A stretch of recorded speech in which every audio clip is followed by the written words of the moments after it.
So yeah, I made that from scratch, using only math equations. Want to know how that happened and how I submitted this to an art competition and how I learned to do everything you just saw from not knowing any of that? Stick around to find out. So 2 years ago in the 2020 to 2021 school year, I was in a pre-calc class, and around maybe February we were learning about polar curves and transformations on polar curves. For a project, we had to make a picture using polar curves in Desmos. This was during COVID, so my free time was slightly inflated, and as a result, I decided, you know what, I'll create the best Desmos graph I possibly can. Give it like a week, and this is the image I created. A fruit bowl. I was so proud of the fruit bowl. That summer, I in fact created a video about how I made that graph, and I even submitted it to 3 Blue 1 Brown's first Summer of Math exposition, where he invites everyone to submit math explainers. But overall, I was super proud of my nice little Q image. Around February of the next year, 2022, I realized that Desmos hosts annual art contests.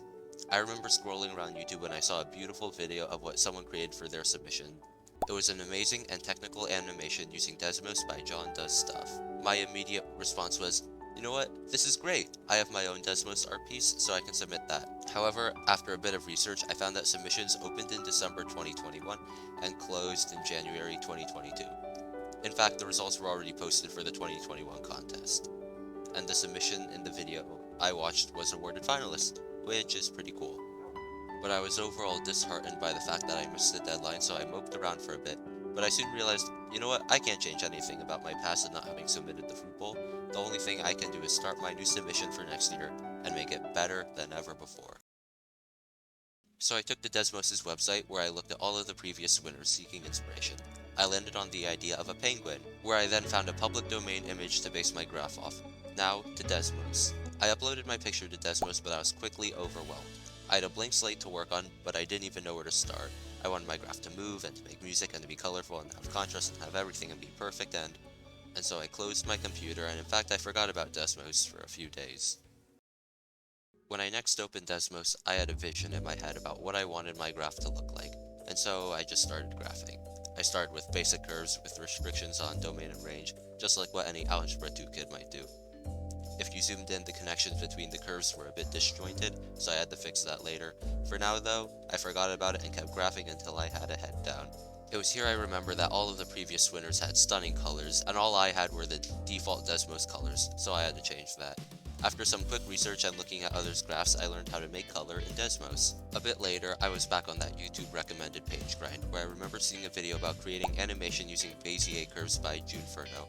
I watched the video and was amazed by what he did. I knew I didn't want to create Bezier curves for my graph. In fact, I didn't even know what Bezier curves were at the time, but I was exposed to the concept of them.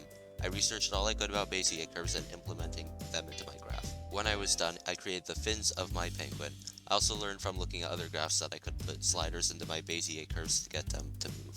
I probably spent around the next 2 months working on my penguin, learning about the formulas of oblique ellipses, learning how to make polygons for any shape I want, and diving deeper into animation. One of the things I'm most proud of is connecting the tip of the penguin tail to a parabola. I did this with Bezier curves. You know what? I was beginning to like those things.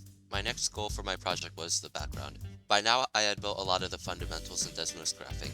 I could get any color I wanted, I could make polygons, I could make Bezier curves. So looking at my reference image, I started work on what would be the longest part of my project, making 57 very detailed polygons into a mountain range. 2 months later, and I was quite proud of what I had accomplished. I mean, I think they look pretty cool, but I wanted a break from polygons. I figured now would be a good time to make some nice artistic contrast. And what better way to do that with rolling hills against the sharp mountain range? I made my rolling hills with yet again more Bezier curves. I also made a throwback to my first pre-calc fruit bowl by mixing in transformations on polar curves. I next wanted to replicate a sort of sandy beach with sine curves, so I ended up discovering Fourier series. While I couldn't figure out a way to implement them so they look good, I settled on graphing sums of 3 sine waves, which accomplished my goal anyway. Next I worked on the clouds, and I bet you'll never guess what I made the clouds out of. Yeah, that's right, I made them out of Bezier curves. Again. Anyway, all of the clouds you see are like 16 or 8-point Bezier curves with 4 total sliders controlling the motion. I made 4 sliders instead of 1, so all of the points are not moving together, but instead they could simulate a sort of breathing feel to them. I knew I also wanted to include music. Yeah, I was including a lot.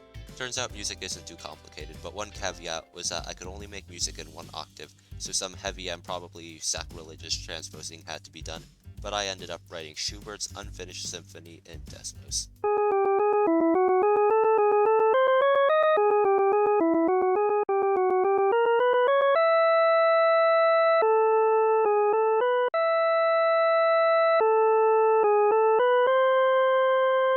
I was almost done. The end was in sight. My project was due in a month. We're almost there.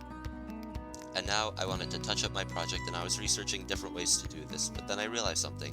I was declaring all of my colors previously with RGB, but I discovered that if I declared them with HSV, I could put a slider in either of the three values to change the color.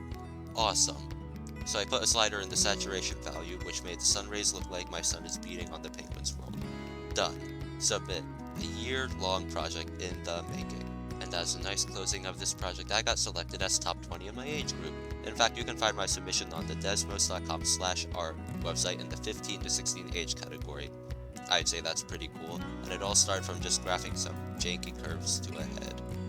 And now to begin next year's project. This video was so fun to make, I was able to exhibit everything I've been working on in Desmos. If you agree, please remember to like and subscribe, which will help my video be recommended to others like you who may be interested to this. Next, please watch either the video on the left, where I talk about infinity, or the video on the right, where I make a Rickroll in Desmos. See you in either video. Thanks so much for watching, and have a nice rest of your day.